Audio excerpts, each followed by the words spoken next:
What is going on, beautiful folks? Today, we're going to be talking about why you keep going back to a narcissist or toxic person. Like, why do you keep going back into the toxicity, even when you know physically, logically, that it's not a good thing, that is wrong? If you're new here, my name is Lee Hammock. I'm a self aware narcissist, and welcome to another episode of the Narcissist Code.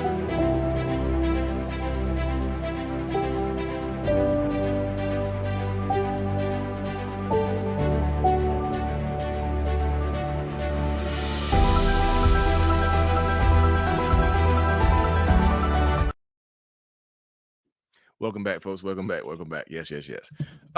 Trying a new camera setup, y'all. So bear with me with the filming. Oh, there you go. It's fine. Doing this in 4K on StreamYard with a different, little different setup today.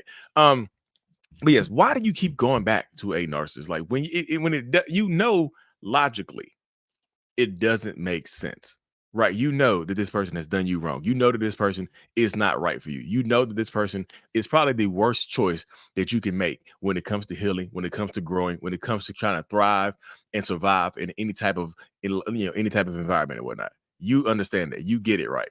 You know it logically. Your logical brain is just like, this person is abusive. This person is a liar. This person is a cheater. Your logical brain says that type of stuff, right? So you understand it. You get it from a logical standpoint. It makes sense to you, right?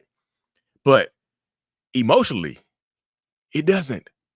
Like your logical brain and your emotional brain are on two different wavelengths. Your logical brain is like standing on business. Your logical brain says this doesn't make any damn sense. This person is a liar. They're a cheater. They're abusive as hell, physically, mentally, emotionally. They've done everything possible in their life to ruin my life, right? They've done everything wrong. They just have. They just have done everything wrong. Seriously, they've done every single thing wrong. But your emotional brain be like, but I love them. And what if I'm overreacting to the cheating? What if I'm overreacting to the STD or the STI? What if I'm overreacting to them having a baby with somebody else or being pregnant by somebody else? What if I'm overreacting? You're not. That's the thing that you have to learn how to accept right there, that you're not overreacting.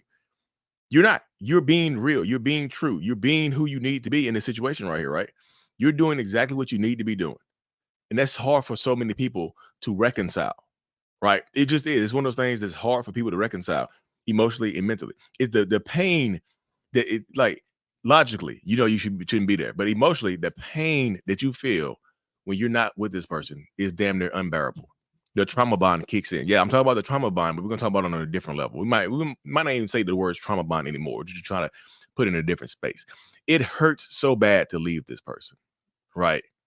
It's causes you so much internal, external pain, right? I mean, you're like, you can't eat, you can't sleep. Every second of the day, you're thinking about this person. It hurts so damn bad. You're like in the withdrawal pod, like you're getting off of drugs. You're shaking, you're cold. You're like Dewey Cox. You're like, I need more blankets. I need less blankets. You know what I mean? It's hard to reconcile, but it's hard to understand it. But if you're not, like I said, when you're doing it, when you're like going through it, the pain hurts so bad. And guess what? The quickest way to get rid of the pain is? What's the shortcut to feeling better? Going back. That's a shortcut. It's a shortcut to feeling better is going back, isn't it? You want the pain to stop? Go back. Even though the person who is causing you the most pain in your life is the person that makes you feel the best. That's why you keep going back. Because it's a shortcut. You cannot take the shortcut to healing. You just cannot do that. It doesn't work that way, y'all. It really doesn't work that way. You can try to. You can try to take the shortcut, but we know what happens when you take the shortcut. When you're taking a shortcut to healing, you end up even more hurt a lot of times, right? When you try to take the shortcuts, you end up more hurt. You end up in more pain because you go back to this person that you really don't even really love anymore. You go back to them because it helps you it helps to quell the pain. It helps to quell the hurt. It helps to feel you feel different in this space right here, right? That's why you go back. And that's why I tell people, like, I get it. A lot of people get it. We understand it. We definitely get it. A lot of people, we get it. Because you have to push through the pain in order to stay away. You have to, or it hurts so bad when I leave. Yeah, it hurts so bad when you go back. You might feel good for a little while. You might sleep with them. You might laugh and tell a little joke here and there. They might be on their best behavior for a couple of hours, a couple of days, a couple of weeks. And then guess what? Bam, they're right back to being the same toxic, narcissistic bastard they was that made you leave in the first place. And now you're hurting again because now you know you have to leave again. And then guess what happens? You're afraid to leave again because you know the pain that waits outside that door. You know the pain that's outside that door right there. The pain, like as soon as you open this door to leave or they kick you out, they throw you out, the pain is outside the door, like sitting in the car. You ever seen it? Dave Chappelle show when he was dressed like Prince and he was doing like this with the dreads. He was like, that's how it is. That pain is outside the door, just like that, waiting on you. Pain is waiting on you. It is. The suffering is waiting on you. But guess what? It's y'all. If you let your logical brain understand this right here, that the pain is temporary. Temporary is, hey, there's no, when I say temporary, you know what I mean? It's like a henna, like there's a difference between like henna tattoos are temporary, right? But so are those little stick on that you get with your tongue. Those tattoos are temporary as well. They last different times, don't they? They do last different times. That's why I try to tell people, like, temporary has different time. I'm not laughing at y'all, I promise. But temporary has different time zones, like different like lengths of different levels of longevity. Like a henna tattoo is going to last way longer than one of those tattoos you get from the bubblegum machine. It just is. But the healing, it happens. It's temporary. You have to let your logical brain understand this pain that I'm feeling, this emotional pain, is temporary. Because a lot of times your emotional brain is beating down the logic. It's beating down the logic. The logic is like, let's fight. Let's hold on. We got a little bit longer. The emotional brain like, no, I want to feel good. Now, get down there. I want to feel good right now. Hey, X, I know I've been no contact with you, but can I come over there and we can clap some cheeks, please? I'm hurting. I miss you so much. And guess what happens? When you go back to an abuser that hasn't apologized, that hasn't changed their behaviors, that hasn't done anything differently, they're just going to continue to abuse because now more than ever, they think it's okay. Why wouldn't they think it's okay? Let me say it like that. Why wouldn't they think that it's okay if you keep coming back to me? If it's that bad, you would stay away, right? Doesn't it make sense that if it's that bad, you would stay away, but you keep coming back? So it can't be that bad, right? It can't be that bad, right? That's the mind of a narcissist. Like, well, you keep coming back. It cannot be that bad because you keep coming back. How is it bad? But you were here. Stop lying. Stop misrepresenting how I'm treating you. Stop doing that. How is it bad? But you keep coming back? Because I love you. So, well, love don't cost a thing, and love is not supposed to hurt, y'all.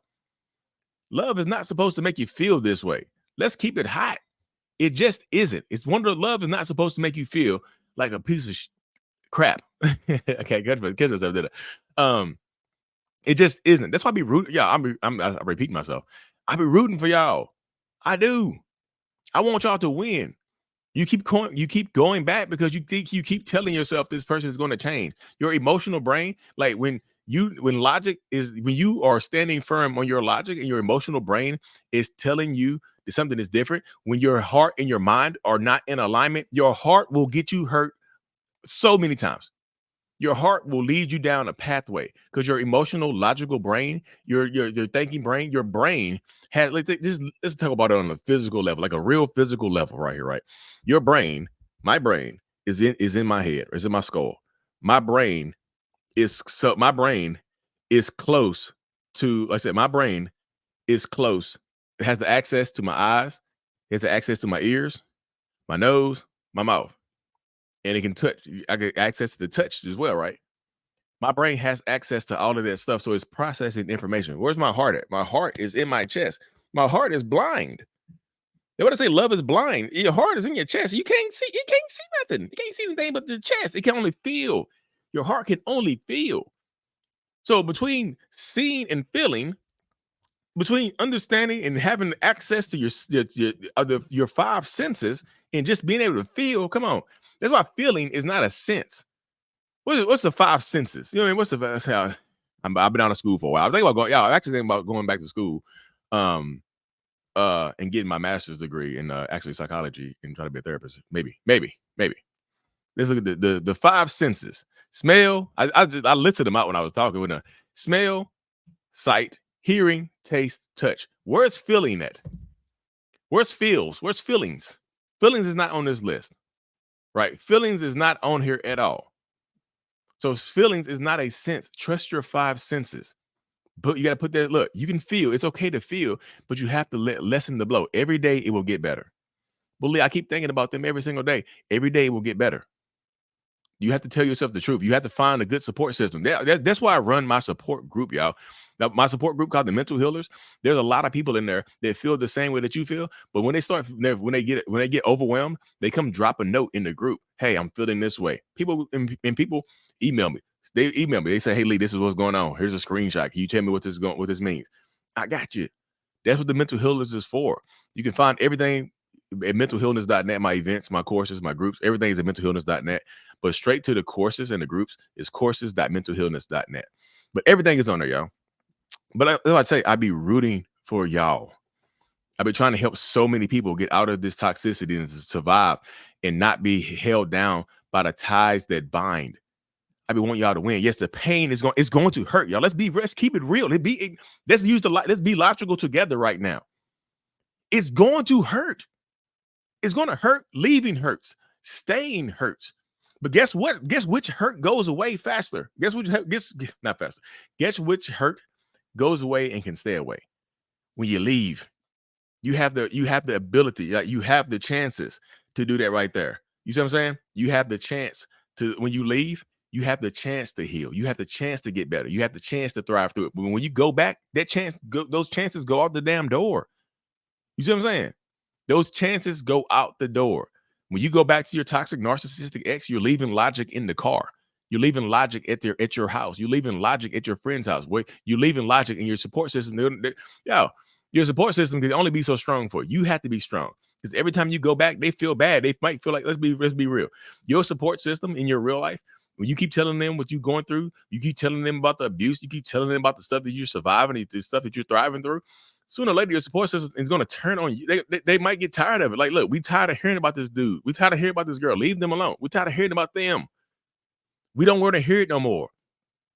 And then you're going to start losing your support system, and they're going to start flaking on you. They're going to stop being there for you. You're going to lose your support system. Guess what? All you're going to have is this toxic narcissistic bastard to ruin your life. They get tired. People are allowed to get tired. Your support system, your friends and family, they are allowed to set boundaries with you as well. And I know you're going to feel like, well, they're turning on me. No, they're not turning on you. They are tired. They are tired too. They might be having a good day, and then guess what? You call and just say, oh, look, I just went back and it's happening again.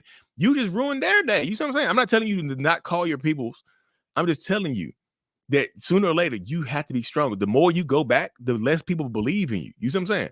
I know it takes a survivor an average of 7 times to leave for good, but let's get that average down, because it could be one time. You know what I'm saying? An average is an average is an average. I don't even know how the definition of an average. It's like the middle number, but that's the median.